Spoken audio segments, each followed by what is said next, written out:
नमस्कार, मी संयोगिता आणि आपण पाहता चाळीसगाव डांगांची ओळख सुराज्य मराठी। पाहुयात आजची घडामोड। वारंगघोशी येथे पेसा दिन उत्साहात साजरा। अकोले तालुक्यातील वारंगघोशी येथे पेसा दिन उत्साहात साजरा करण्यात आला। शासनाच्या आदेशानुसार 24 डिसेंबरला पेसा कायद्याला 28 वर्ष पूर्ण झाली।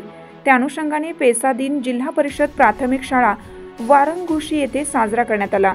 पेसा कायदा 1996 व सामूहिक वन हक्क कायदा 2006 माहिती व मार्गदर्शन यावेळी करण्यात आले। यावेळी जिल्हा परिषद प्राथमिक शाळेतील विद्यार्थ्यांनी आपली संस्कृती, प्रथा, परंपरा, आपला अभिमान यांचे जतन व संवर्धन करा असा संदेश सांस्कृतिक कार्यक्रमातून देण्यात आला। ग्रामसभेच्या माध्यमातून आदिवासींची सुशासन व्यवस्था बळकट करणे हे पेसा या कायद्याचे प्रमुख सूत्र आहे।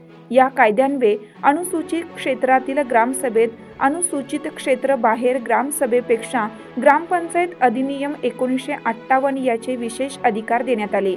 यावेळी ग्रामपंचायतीचे ग्रामविकास अधिकारी हिरामन गभाले, ग्रामपंचायत सरपंच फसाबाई बांडे, शाळेतील मुख्याध्यापक व त्यांचे सर्व कर्मचारी, पेसा अध्यक्ष तुकाराम कडाळी, सदस्य प्रकाश कोरडे, सामाजिक कार्यकर्ते अजित कडाळी, अंगणवाडी सेविका मंदा गभाले, रतन गोडे, अनिकेत भागडे, बहिरू गभाले, शांताराम भागडे तसेच ग्रामपंचायत कर्मचारी व ग्रामस्थ उपस्थित होते।